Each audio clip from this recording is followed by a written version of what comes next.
Para poder contestar a estas preguntas, empecé por preguntarme lo que pensaba el americano medio de la existencia de la publicidad subliminal. Según el estudio llevado a cabo por la organización Roper, el 57% de los americanos creen la existencia de la publicidad subliminal. Creo que hay un ambiente tal de desconfianza hacia el gobierno, por así decirlo, hacia los líderes más poderosos, que no me extrañaría nada que la gente creyese ahora más que en otras décadas que la publicidad subliminal es una práctica habitual. Así que nos dirigimos hacia la meca de la publicidad, Times Square, para llevar a cabo una mini encuesta y averiguar si esto es así. Estoy seguro de que existe, aunque tampoco puedo decir que lo haya comprobado personalmente. Tiene que haber algo de verdad en eso, pero lo cierto es que nunca me he fijado. Creo que hoy en día ya no tanto, ahora todo es más directo. Bueno, creo que algunas agencias de publicidad intentan vender así los productos, insertan mensajes subliminales en los anuncios y tú ni siquiera te das cuenta. Por supuesto que sí. Estoy seguro de que a día de hoy hay anuncios subliminales. ¿Te refieres a los cigarrillos Camel, por ejemplo? Eso es. ¿A la imagen en el camello? Seguro que existe, seguro. Estoy segura de que existe. No sé bien cómo funciona, pero estoy segura de que existe. Tengo entendido que es ilegal, pero que aún así existe. ¿Ah, sí? ¿Has oído que es ilegal? Sí. Vale. El mejor ejemplo de mensaje subliminal que se me ocurre es cuando estás viendo una película y de repente te das cuenta de que todo el mundo está bebiendo Pepsi. No sé. Creo que los colores son subliminales. Nadie se da cuenta de que la mayoría de las cosas son de un color por un motivo. Creo que sí, las agencias de publicidad usan mensajes subliminales en sus anuncios. Un porcentaje notablemente elevado de los encuestados creía que la publicidad subliminal existe a día de hoy. Pero ¿dónde estaban las pruebas de ello? ¿Realmente puede usarse para condicionar los sentimientos y decisiones de una persona con respecto a un producto dado? Traté de abrirme a todas las posibilidades y volví a acudir a los expertos en busca de una explicación. Para ser eficaz, un mensaje subliminal debe estimular una ansiedad inconsciente o satisfacer una fantasía inconsciente. No cuesta mucho darse cuenta de que el cerebro humano es extremadamente sensible a todo lo que se refiere a los orígenes de la vida, a la reproducción, o dicho en términos más coloquiales, al sexo, y al final de la vida, a la muerte. Ahora bien, si logramos introducir una idea poderosamente motivadora en el cerebro, como el sexo o la muerte, el inconsciente la recordará durante mucho tiempo, no sabemos cuánto. Según Key, los ejemplos de este tipo de implantación subliminal datan de mucho antes de lo que pensamos. Sin embargo, no todas las personas con las que nos entrevistamos estaban de acuerdo. La mayoría de la gente es capaz de ver lo que le da la gana casi en cualquier parte. Hay un escritor, un hombre triste y paranoico, que ve imágenes sexuales hasta en los cubitos de hielo, donde sea. ¿Qué otro nombre se le puede poner a esto? No es un telescopio, no es la torre inclinada de Pisa, es un pene. El problema es que nos resistimos a ver esta clase de cosas, no queremos tener nada que ver con ellas, pero en cuanto asumes este hecho, tu mundo se pone patas arriba. Si los artistas medievales podían hacerlo, ¿por qué no van a hacerlo los McNuggets de pollo? Debo admitir que yo también empecé a cuestionar la credibilidad del Padrino cuando empezó a asegurar que el sexo estaba agazapado en todas partes, hasta en las galletas saladas Ritz. El sexo impregna toda la galleta. ¿Le da mejor sabor? El hecho de que haya afirmado ciertas cosas no demasiado creíbles no significa que, en sustancia, su posición no sea lógica y totalmente convincente. Decidí darle aquí el beneficio de la duda y dejarle exponer otros ejemplos. Este anuncio apareció en la contraportada de Playboy, de Time. Estuvo circulando durante unos 3 años. ¿Cómo pretendían vender el whisky Johnny Walker con esta imagen? No había whisky en el vaso estaba vacío. Pero si reparamos en el cubito de hielo que hay sobre la mesa, en el lado derecho podemos distinguir una carita interesante, una máscara grotesca, casi surrealista. ¿No es una figura interesante para un anuncio como este? Es un monstruo de largos brazos, con una cara cadavérica. Es un símbolo de la muerte. Hay docenas como este en estos 6 cubitos de hielo. El escritor August Bullock ha profundizado en las teorías de Key en un libro reciente, El argumento de venta secreto, un repaso por la publicidad subliminal. La tendencia predominante en la publicidad subliminal moderna parece ser la agresividad sexual, la violencia sexual. Y este es un buen ejemplo. Si nos fijamos en la expresión facial de la mujer, podría parecer que está extremadamente disgustada. Y la persona que tiene a la izquierda parece estar arrancándole violentamente el collar del cuello.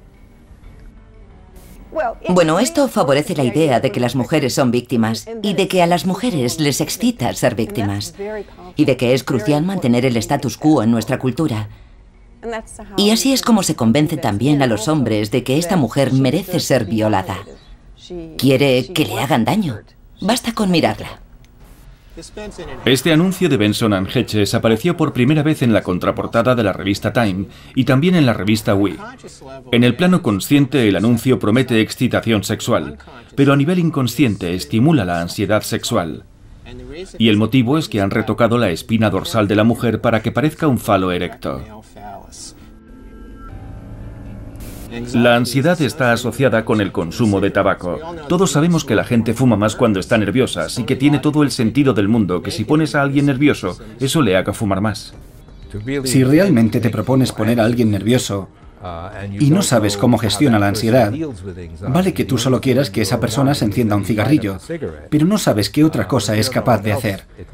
Para mí, eso es escandaloso. Cuanto más te perturbe la idea de falo, más te inquietará ver uno en el anuncio de Benson & Hedges. Y si eres más sensible, hay más probabilidades de que te afecte inconscientemente. En ese sentido, creo que están explotando algo potencialmente poderoso y, por tanto, muy ansiógeno. No es que las pistas, los estímulos, sean invisibles a simple vista. Es solo que no los reconocemos como lo que son. El ejemplo más evidente sería el de los anuncios de cigarrillos Newport, que muestran a una serie de parejas felices retozando en la hierba. Pero si las miras más detenidamente, en realidad son viñetas sadomasoquistas, en los que o el hombre o la mujer controla dramáticamente la situación. Ese me parecería un buen ejemplo de publicidad subliminal. Está todo a la vista, solo que no nos damos cuenta de que lo que está pasando es exactamente lo que estamos viendo. Para mí, lo principal, como ya dije antes, es que no se puede jugar con el inconsciente, porque no sabemos qué efectos pueden desencadenarse. A pesar de todo, no todo el mundo estaba convencido. Tras pasar 5 o 10 años buscando trazas de verdad en todo esto, no encuentro que se hayan empleado técnicas subliminales como las definidas en los años 70.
Sex ain't what I need, but sex gets the job done. It's not like you've been shooting heroin.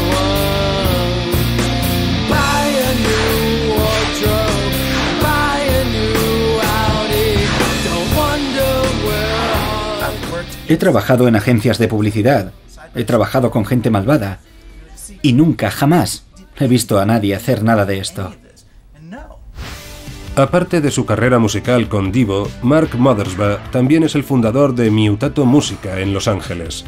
Han compuesto sintonías comerciales para docenas de clientes y también han compuesto más de 100 bandas sonoras para el cine, la televisión y los videojuegos. Recuerdo que el primer anuncio en el que trabajé era de una marca de zumo Hawaiian Punch.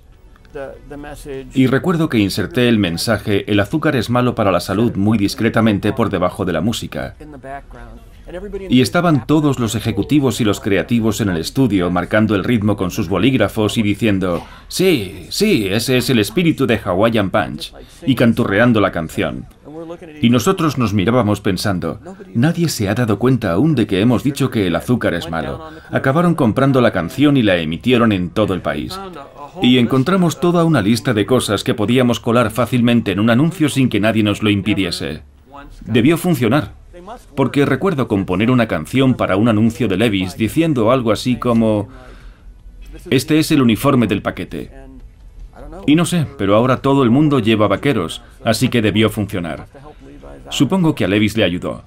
Estoy seguro de que, si yo he sido capaz de insertar mensajes subliminales en anuncios, a las agencias de publicidad les debe costar aún menos. Y probablemente lo hagan a una escala mucho mayor.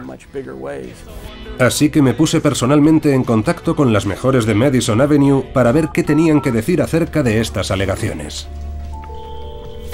Amalgamated, buenas tardes, soy Carmen. Nos preguntábamos si no habría alguien en Amalgamated dispuesto a hablar con nosotros. Atmosphere BBDO, buenas tardes. ¿Podría decirme con quién me está pasando? JWT, buenas tardes. Me están poniendo con el buzón de voz. Tras hacer más de 100 llamadas y enviar correos electrónicos a docenas de agencias, ni una sola persona que trabajase actualmente en la industria de la publicidad accedió a dar la cara y hablar con nosotros. Sencillamente los publicistas no lo quieren admitir, es normal que no lo puedan admitir. ¿Cómo van a reconocer que están incluyendo falos en los anuncios de cigarrillos? He trabajado durante muchos años en publicidad, de director de investigación, y siempre que he preguntado, me han contestado obscenidades. Contrariamente a lo que piensa mucha gente, la publicidad subliminal no es realmente ilegal. ¿A quién le correspondía entonces regular esa clase de métodos? Empecé contactando con la Comisión Federal de Comunicaciones, que me remitió a un informe de 1974 en el que declaraba que el uso de percepciones subliminales es incompatible con las obligaciones del titular de una licencia, y que esta clase de difusiones se propone claramente engañar al consumidor. Sin embargo, estas declaraciones de buenas prácticas no constituyen reglas obligatorias. Además, la CFC no tiene ninguna autoridad sobre las agencias de publicidad, solo sobre los medios de difusión que trasladan sus mensajes. A raíz del revuelo causado en los años 70 por la serie de superventas de Key y los rápidos avances tanto tecnológicos como psicológicos, el Congreso de Estados Unidos celebró un pleno en 1984 para examinar la cuestión. Lo que sucedió en 1984 es en realidad la culminación de una larga historia. Hay quien ha dicho que el libro de Orwell, 1984, había predispuesto al Congreso a investigar las técnicas orwellianas, y los mensajes subliminales son considerados a menudo como una técnica orwelliana. Había habido quejas, y el Congreso investiga las quejas de los votantes. La Subcomisión de Ciencia y Tecnología del Congreso quiere determinar si se está abusando de la tecnología. Su portavoz es el congresista demócrata por Kansas, Dan Glickman. Personalmente me parece evidente que la comunicación subliminal tiene implicaciones propias de la serie en los límites de la realidad. Creo que nos incumbe en el Congreso por lo menos estudiar el fenómeno para ver lo extendido que está. Desfilaron ante la comisión todos los grandes nombres de la publicidad del mundo y aseguraron que los mensajes subliminales no funcionan. No los usamos. Y si no los usamos, es porque no funcionan. El profesor Howard Sebrin de la Universidad de Michigan ha solicitado una moratoria en el uso de estas técnicas hasta que se hayan estudiado más a fondo. Aunque pueda sonar a ciencia ficción, tal vez estemos a un paso de invadir el último reducto de intimidad de las personas, los pensamientos individuales. A mi modo de ver, tenían suficientes pruebas de que estaba ocurriendo algo por el estilo. La conclusión de su informe fue que era poco probable que la publicidad subliminal tuviera los efectos que se le achacaban. El Congreso no promulgó ninguna ley. No se promulgó ley alguna en ningún estado, porque, en mi opinión, hubo una campaña deliberada de desinformación destinada a tranquilizar a la opinión pública. No usamos mensajes subliminales, y si lo hiciéramos no funcionarían. Esto que ven es un manual que me han enviado. Es el manual de una de las mayores agencias de publicidad del planeta. Y este manual expone de una forma muy sofisticada, varias campañas publicitarias reales que se han llevado a cabo, campañas de productos importantes, y cómo insertaron en sus anuncios tanto imaginería tabú, demonios y otras cosas parecidas, como imaginería sexual. Así que me consta que es manifiestamente falso que no se usaran estas técnicas. La Asociación Nacional de Agencias de Publicidad difundió a todas las agencias del país una circular, de la que tengo una copia en casa, recomendándoles lo que tenían que hacer si aparecía yo. Decía, huid de este tipo como de la peste. Un chiflado escribe un libro sobre un experimento fraudulento y acaba causando tal revuelo que se crea la Asociación Americana de Agencias de Publicidad solo para desterrar ese mito. Así que contacté con la Asociación Americana de Agencias de Publicidad, que básicamente es un exclusivo club de agencias de publicidad que incluye a los persuasores más hábiles y exitosos del mundo. Se me remitió al vicepresidente de Relaciones Públicas, Kip Cheng, y le solicité una entrevista para averiguar cuál era actualmente su posición con respecto a la publicidad subliminal. Lamentablemente, tras varias peticiones por correo electrónico, se negó a entrevistarse conmigo. Así que durante uno de nuestros viajes a Nueva York, nos pasamos por el edificio Chrysler para ver si sería capaz de convencerle. Vengo a ver a Kip Cheng. ¿De qué compañía? La AAP. Sorprendentemente, el señor Cheng nos autorizó a mis cámaras y a mí a subir a la recepción de la AAP. Por fin parecía que íbamos a poder hablar con alguien de la industria de la publicidad. Pero cuando llegamos... No podéis grabar en este edificio. ¿Cómo es que no quiere entrevistarse conmigo? Vosotros fuera. Hablaré solo con usted. Vale.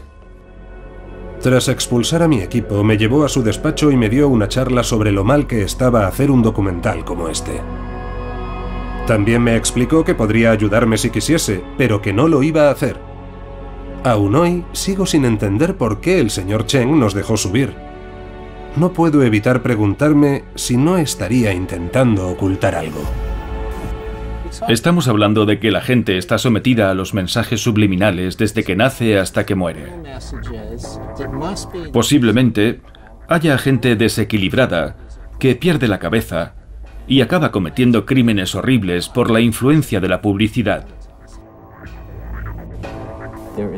Hay gente como yo suelta en sus ciudades, gente cuyos peligrosos impulsos se alimentan día tras día de la violencia en los medios de comunicación, bajo sus distintas facetas, especialmente la violencia sexualizada.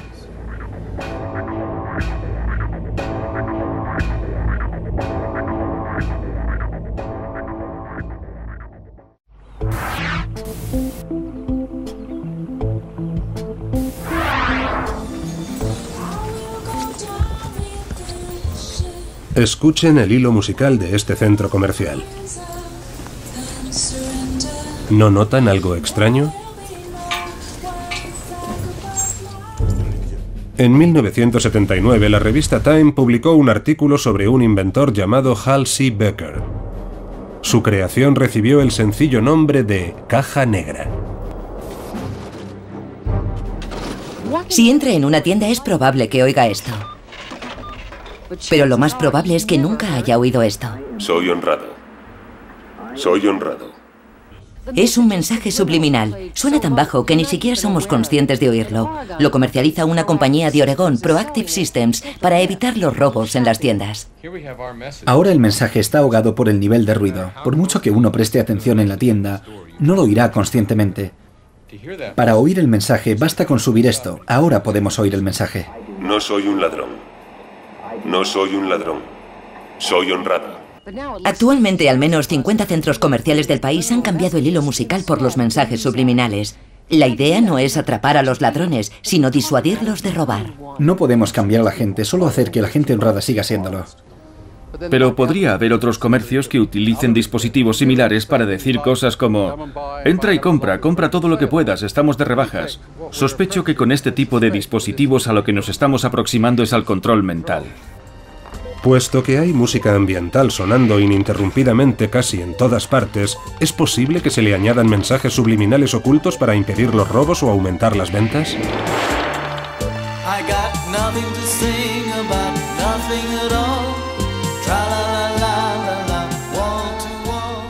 Desde 1984 nadie está dispuesto a reconocer que efectivamente usa mensajes subliminales en su centro comercial, y la gente que los crea ya no admite públicamente que los crea.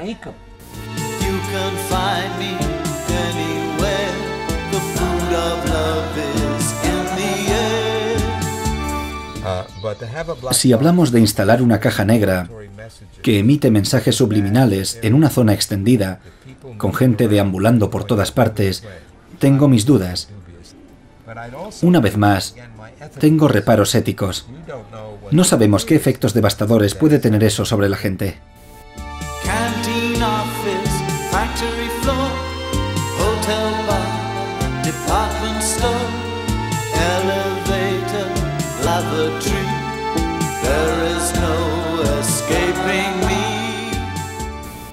Si prestamos atención a la información que circula en Internet, veremos que hay muchas revistas de marketing que aseguran que los mensajes antirrobo tienen un efecto positivo en la prevención de pérdidas.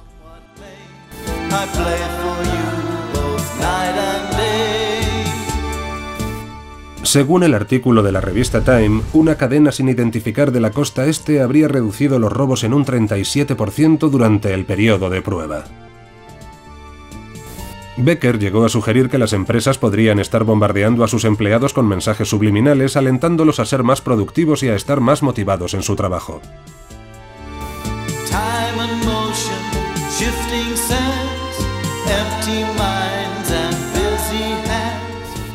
Como los detalles sobre los sistemas antirrobo subliminales de los centros comerciales eran cuando menos nebulosos, quise saber si seguían usándose a día de hoy y visité unos cuantos establecimientos de la zona para ver si podía averiguarlo.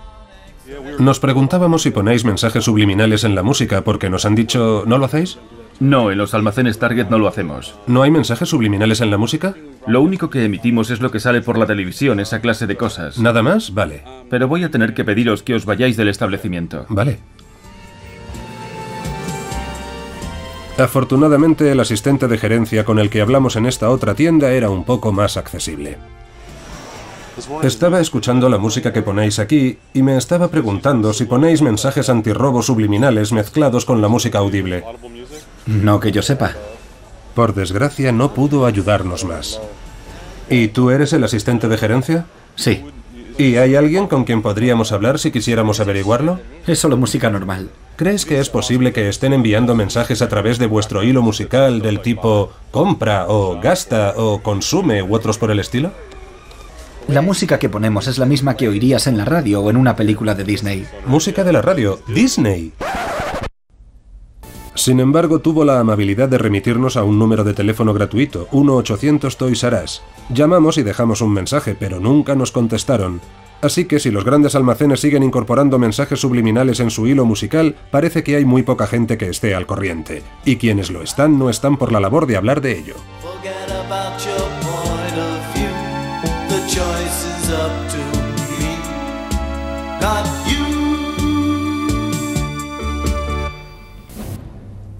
Si los anunciantes y las grandes empresas pueden estar masajeando nuestro subconsciente con estas tácticas, ¿en qué modo puede estar programándonos el gobierno?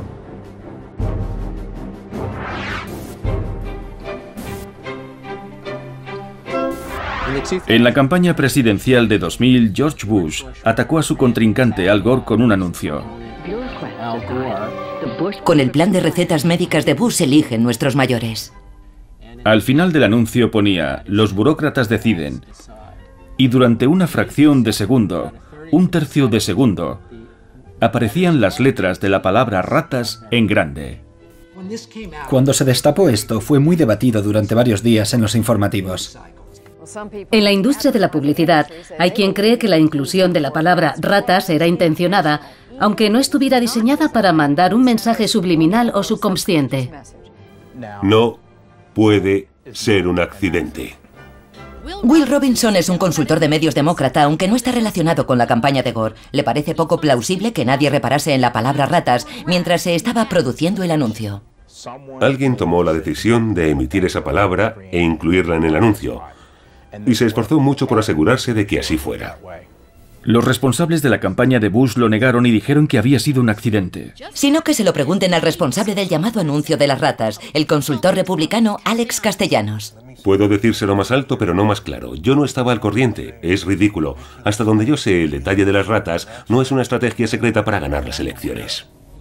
Tanto Gore como Lieberman denunciaron el uso de publicidad subliminal. Me parece una iniciativa bastante decepcionante. Nunca he visto nada semejante. George Bush se vio obligado a hacer todo lo posible por desentenderse de todo el asunto. Y le salió de maravilla. La idea de incluir mensajes subliminables en los anuncios... No hacen falta mensajes subliminables para exponer las diferencias. Mensajes subliminables... ¿Me habla usted de mensajes subliminables? Si Bush no podía ni pronunciar bien la palabra, es imposible que estuviese detrás. El anuncio ha sido emitido 4.400 veces en 16 estados, entre ellos campos de batalla tan importantes como Florida, Michigan, Ohio y Pensilvania. ¿Ha dicho Florida? ¿Recuerdan lo que pasó en ese estado durante las elecciones del año 2000? El recuento que se está llevando a cabo en Florida es un recuento automático, tal y como estipula la ley de ese estado. No ha sido solicitado por la campaña de Gore. Hasta que estos jueces del Tribunal Supremo interrumpieron el recuento en Florida. Esta noche, en nombre de la fuerza de nuestra democracia, lo cual condujo a esto. Acepto mi derrota. Y por último, a esto. Yo, George Walker Bush, juro solemnemente... ¿Es posible que esta clase de técnicas tuvieran una influencia en las elecciones?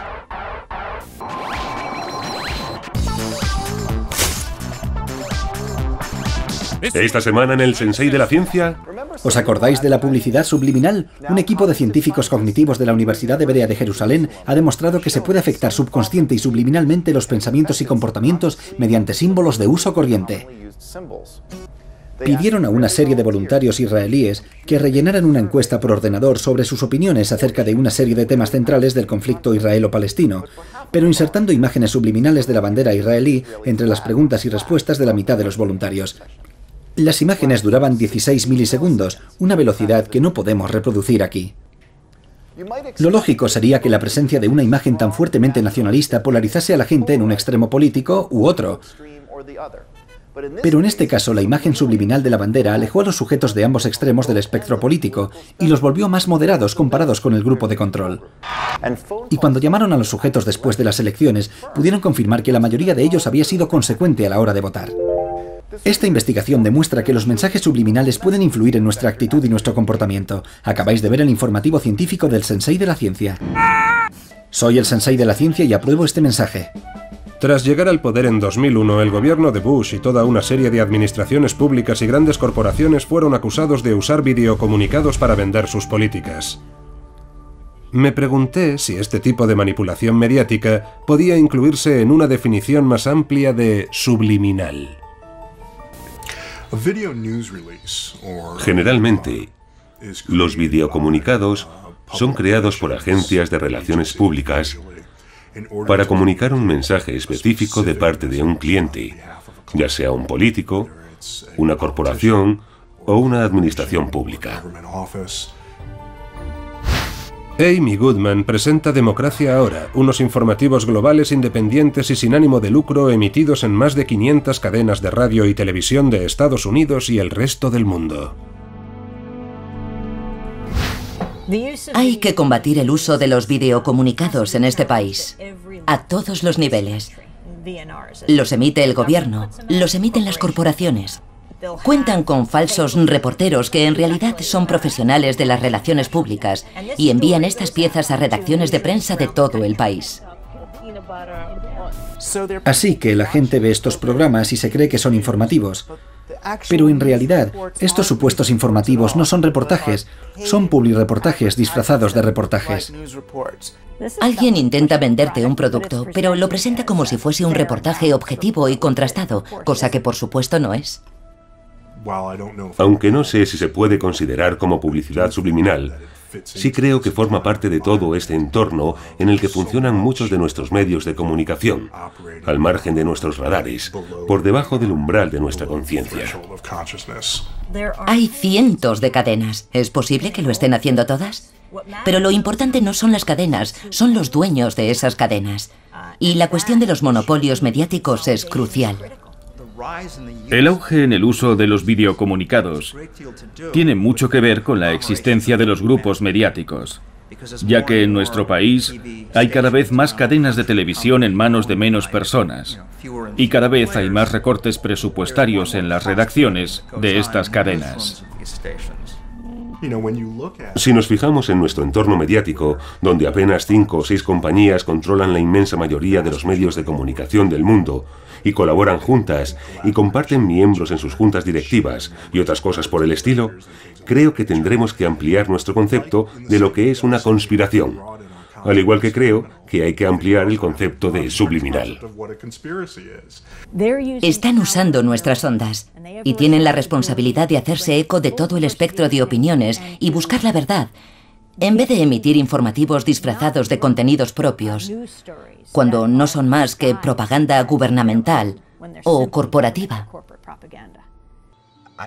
Creo que hay una fuerte censura sin que nos demos ni cuenta. El mero hecho de omitir una noticia en un periódico es una forma de censura. Es algo que ocurre todos los días. Por eso es tan grave el monopolio en los medios de comunicación. Es posible silenciar los puntos de vista diferentes. Con tantos medios en manos de tan pocos magnates, quien establece quién tiene razón y quién no, quién es malo y quién es bueno, se pueden silenciar las protestas. La administración Bush-Cheney ha usado los videocomunicados para promover su plan de recetas médicas y los ha usado de una forma especialmente intensa para tratar de difundir el rumor sobre las armas de destrucción masiva en Irak. Ya no se puede hablar de medios de comunicación convencionales. Son medios extremistas que se dedican a crear un ambiente de guerra.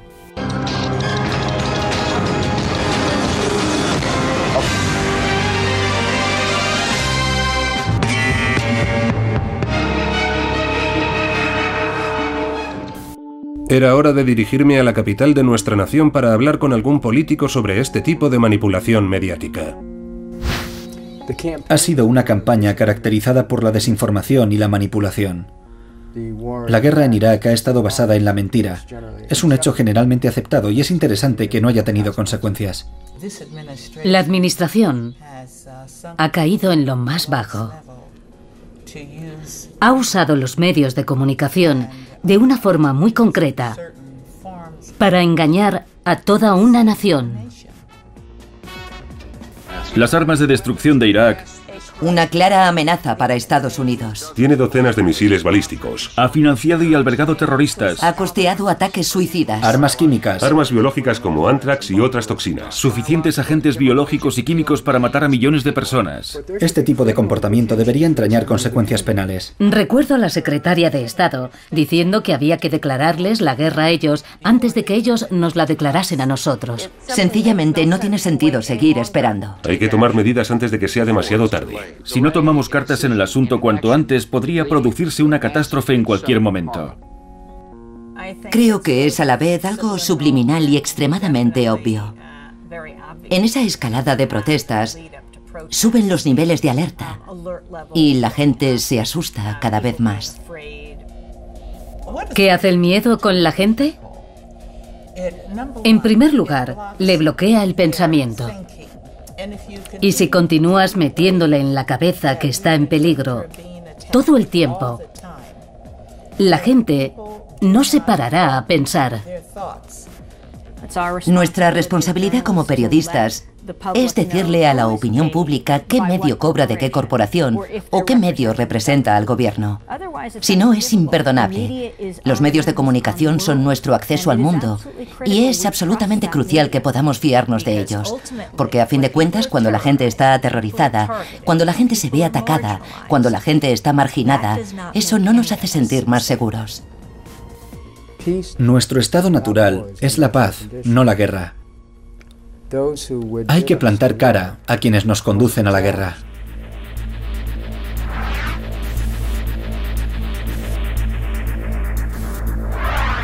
En el transcurso de mi investigación supe de la existencia de unas divisiones del ejército estadounidense llamadas Unidades de Operaciones Psicológicas o SEOPs. Su objetivo principal es influir en gobiernos, organizaciones o individuos e inducir determinadas emociones, motivaciones y, en última instancia, comportamientos. Cuando te pones a hablar de las operaciones psicológicas, la gente empieza a buscar una camisa de fuerza. Prefiero hablar de operaciones psicológicas, porque si dices SEOPs suena un poco clandestino y a mí no me interesan especialmente las teorías conspiratorias. Un documento militar redactado en 1980 por un excomandante del Grupo 7 de Operaciones Psicológicas menciona incluso hasta qué punto las técnicas de las SEOPs pueden rozar lo subliminal. Lo cierto es que hay formas altamente sofisticadas de incapacitar a la gente, de aterrorizarla, de perturbarla. Nuestro ejército y nuestros servicios de inteligencia llevan décadas estudiando este tipo de armamento invisible. Es por lo menos tan antiguo como la Guerra Fría. Este es John Alexander, un coronel retirado curtido en las operaciones psicológicas a mediados de los años 60 y autor de La Guerra del Futuro y Ganar la Guerra. La cuestión principal en aquel entonces era cómo mecanizar los panfletos y cosas por el estilo. Naturalmente, la tecnología ha evolucionado considerablemente desde entonces. Hoy, el objetivo es radicalmente distinto. La gestión de la percepción en general, cómo proyectar la imagen del ejército en nuestra época. El gobierno y el ejército de Estados Unidos han invertido cientos de millones de dólares en adoctrinar al pueblo iraquí, sobornando a periodistas, reporteros y redactores para colar noticias falsas en los medios iraquíes. Ahora bien, ¿qué pasa cuando los medios hablan del avance de las fuerzas estadounidenses y proclaman la victoria, y luego los iraquíes comprueban sobre el terreno que lo que están viendo en sus periódicos y en la televisión no refleja la realidad? Que se está socavando todo progreso democrático, porque los ciudadanos ya no se fían de sus medios. Tal vez se piensen que estoy loco, pero empecé a preguntarme si no estarían usando operaciones psicológicas similares contra la población civil. En este país tenemos la ley Smith-Mant contra la propaganda dirigida a la población. Data de la época de los nazis y la Segunda Guerra Mundial, cuando vimos los peligros que conllevaba. Se justificó diciendo que la propaganda era una forma de proporcionar información. Pero Donald Rumsfeld ha demostrado que lo que funciona ahora es importar la propaganda difundida en el extranjero. Basta con inventarse una historia en otro país para que sea mencionada aquí. La guerra se está llevando a cabo en casa. La guerra contra la verdad. A día de hoy, como sabemos, la información es global e instantánea. Así que es extremadamente difícil mantener a los americanos al margen de cualquier información. Mi investigación también me llevó a descubrir la existencia de equipos militares secretos altamente avanzados que podían eventualmente alterar el ánimo y modificar el comportamiento de la población a nivel subconsciente. Otro experto en este campo es el profesor Nick Begich, director ejecutivo del Instituto Ley de Tecnología. Ha escrito varios libros sobre la cuestión, entre ellos Controlando la mente humana y Los ángeles no tocan el harp. La Guerra del Golfo, la primera Guerra del Golfo a principios de los años 90 fue interesante. En aquel entonces se nos preguntó a menudo si estábamos usando algún sistema nuevo, por la forma en la que conseguimos que uno de los mayores ejércitos del mundo básicamente se rindiese. Era como una clase de alumnos de primaria en su primer simulacro de incendio, huyendo de los búnkeres y rindiéndose. Y desde mi punto de vista, parecía como si hubieran utilizado alguna tecnología de control del comportamiento. Fueron los medios escoceses los que hablaron del proyecto Solo al acabar la guerra. Ahora contamos con sistemas muy sofisticados, como el Comando Solo, un avión C-130 que básicamente es una estación de radiotelevisión con alas que sobrevuela una zona dada, emitiendo directamente el mensaje que se quiere enviar al enemigo. Pero otra de las cosas que hacían era parasitar señales de otros emisores que emitían señales en el área. Dicho de otro modo, parasitaban la señal de la música y las oraciones que los soldados escuchaban a diario, fomentando un estado emocional de ansiedad y de miedo. Le pregunté al coronel si eran ciertas las especulaciones sobre la aplicación de nuevas tecnologías en la Operación Tormenta del Desierto. Que yo sepa, no. Hacer públicas estas tecnologías lo cambiaría todo. Uno de los mejores textos sobre el tema es un artículo llamado La mente no tiene cortafuegos. Explica bien todas las distintas formas que existen de enviar una señal capaz de modificar el comportamiento humano a distancia, ya sea por televisión, por radio, a través de la red eléctrica o por Internet. Todos esos canales pueden servir, y está demostrado.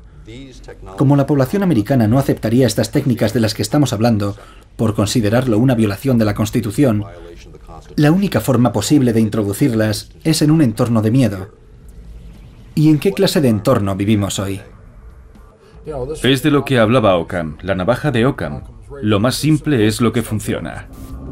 Entonces, ¿por qué el gobierno y el ejército han llevado a cabo experimentos secretos con la población civil como en el proyecto MKUltra de los años 50 y 60? La idea inicial era investigar los medios químicos, telepáticos, el LSD y todas las drogas psicoactivas para ver qué pasaría.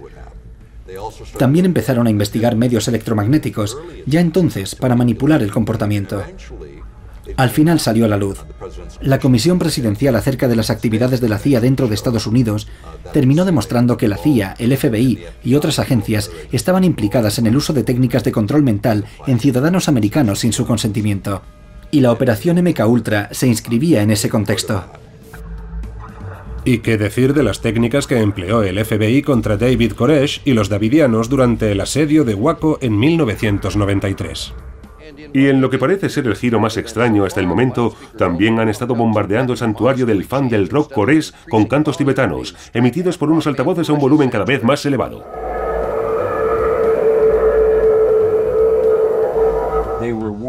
Se les avisó de que esto podía empeorar la situación, pero aún así decidieron correr el riesgo. Los altavoces que instalaron en sus vehículos también emitían otra información. Estamos hablando de palabras y voces específicas que los sitiados reconocían en un plano subliminal sin ser conscientes de ello. Probaron toda una serie de cosas. Sabemos que probaron a emitir chillidos de conejos masacrados y otras cosas por el estilo, que suponían resultarían profundamente desagradables para los sitiados. Ruidos diseñados para asustar, para generar miedo y ansiedad. Lo más duro es pensar si realmente era eso lo que convenía hacer en ese contexto. ¿No hubiera sido más sensato tratar de tranquilizar a la gente, ayudarla a pensar con lucidez, a ser más analítica? Lo que hicieron fue exasperar la situación, crear una situación explosiva y los resultados saltan a la vista.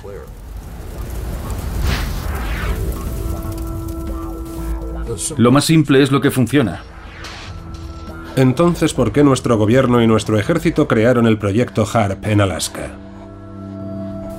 HARP significa Programa de Investigación de Aurora Activa de Alta Frecuencia. Inicialmente era un programa conjunto de las Fuerzas Aéreas y la Marina, pero ahora es competencia de la Agencia de Proyectos de Investigación Avanzada en Defensa, o DARPA. Ha reducido un poco el nivel de secretismo, pero tiene numerosas posibilidades y muchos efectos. Acaban de pasar de tener 48 antenas a tener 180. El HARP es un instrumento diseñado para materializar la idea de Persinger, de modular la ionosfera para usarla con fines armamentísticos. Lo inquietante es que es una tomografía que penetra la Tierra. Dicho en términos vulgares, o por analogía, sería como radiografiar la Tierra. No con rayos X, por supuesto, pero es el mismo concepto. Principalmente tiene que ver con las comunicaciones de largo alcance. De lo que se trata es de rebotar una señal. ¿Cuáles cree que son los efectos de rebotar así una onda desde la ionosfera? Probablemente sean mínimos y la señal suba y luego baje. Es como soltarle un puñetazo a la ionosfera. Cada puñetazo de alta frecuencia hace que la ionosfera vibre al unísono, transformando la corriente continua en la corriente alterna y comportándose como una gigantesca antena emisora que devuelve la señal a la Tierra en un rango de frecuencias extremadamente bajas. Según el documento Guerra Mental sobre las operaciones psicológicas anteriormente mencionado, los efectos de las ELF, u ondas de frecuencias extremadamente bajas, sobre el cuerpo humano han sido asociados tanto con trastornos fisiológicos como con desequilibrios emocionales. Las vibraciones infrasónicas, es decir, de hasta 20 hercios, pueden influir subliminalmente en la actividad cerebral, motivando desde un estado de alerta hasta un estado de pasividad en una población, y también podrían usarse combinadas con la difusión de mensajes. En el caso de las frecuencias extremadamente bajas, que producen señales de muy baja pulsación, se obtiene lo que llamamos una respuesta de seguimiento de frecuencia. Los estudios sobre el tema se refieren también al fenómeno como sincronización cerebral. Aquí el cerebro asimila esas señales externas. Aunque son señales extremadamente sutiles, el cerebro las asimila y empieza a imitarlas, de forma que los patrones cerebrales se amoldan, propiciando un cambio de estado emocional.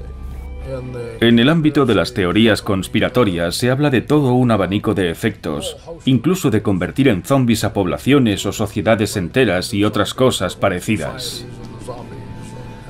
Una vez más, hay pruebas que lo desmienten, puesto que no existe ninguna sociedad de zombies.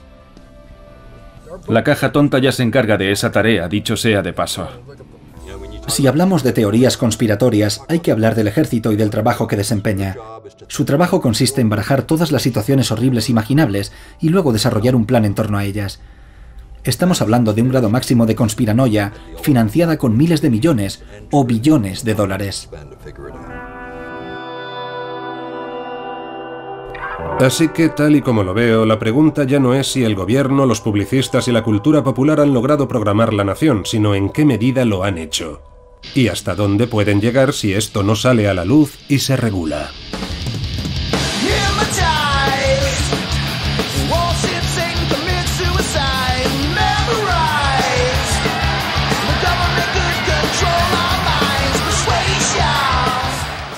Los propagandistas están dispuestos a lo que sea para influir en la opinión de la gente, incluso a asesinar. Por ejemplo, quien quiera que fuese el responsable del 11S, ¿lo hizo para matar a esas 3.000 personas? ¿O lo hizo para tener una influencia en el mundo?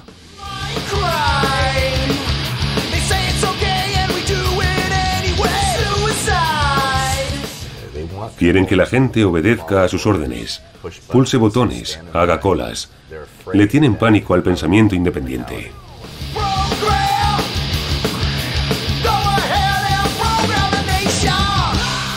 ¿Están contribuyendo los medios de comunicación de masas, las técnicas subliminales extendidas y otras formas de manipulación a fomentar la aparición de individuos desequilibrados que buscan atención y notoriedad mediante actos de violencia? Como nos resistamos a ver que los medios de comunicación están tratando todo el tiempo de exasperar nuestras ansiedades y fantasías inconscientes, lo pagaremos caro. ¿Está este ciclo ininterrumpido de consumismo de masa llevándonos a endeudarnos más y agravando la brecha económica? ¿Y a qué precio para nuestro ya precario medio ambiente?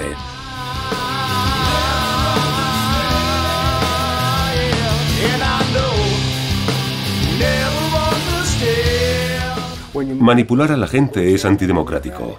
Lo que se intenta realmente es controlar a la población. La población no debe ser controlada, debe ser capaz de tomar sus propias decisiones. La conciencia, la libertad de pensamiento, es un derecho humano fundamental. La idea de violar el libre albedrío es algo que ni el mismo Dios haría. Y no obstante, el hombre cree que puede hacerlo. En este momento decisivo, se ha producido un cambio en América. ¿Pero se ha producido realmente ese cambio o tan solo es un ejemplo más de la propaganda política de siempre en boca de nuestro elocuentísimo nuevo líder?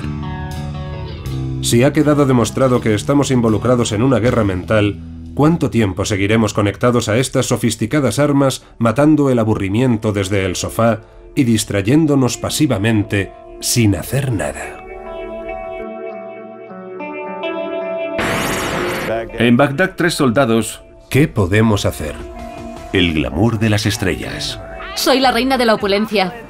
Apagad vuestros televisores, apagadlos ahora mismo, apagadlos y dejadlos apagados, apagadlos en mitad de esta frase. Pero en la sociedad actual en la que el alcance de la saturación mediática va mucho más allá de la televisión, ¿es realmente suficiente? Si lo reconocemos como lo que es, si hablamos de ello en nuestras escuelas y nos educamos a nosotros mismos para comprenderlo, será menos destructivo para la sociedad.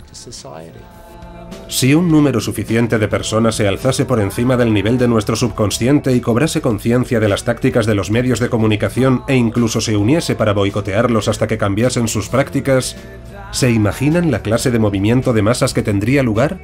¿Recuerdan la última vez que ocurrió algo parecido? Hoy tengo un sueño. No preguntéis lo que puede hacer América por vosotros, sino lo que podemos hacer todos juntos por la libertad del hombre.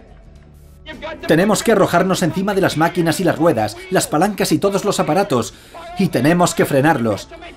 Y tenemos que hacer comprender a sus responsables, a sus dueños, que a menos que seamos libres, impediremos que funcione la máquina. Si alcanzamos una masa crítica de gente que piense en una misma dirección, eso afectará y cambiará al resto del mundo. En Washington, D.C., descendió la tasa de criminalidad porque había suficientes personas pensando en la paz. Esa mente colectiva, ese campo mental, me hacen pensar que esa podría ser la mayor esperanza que tiene el hombre.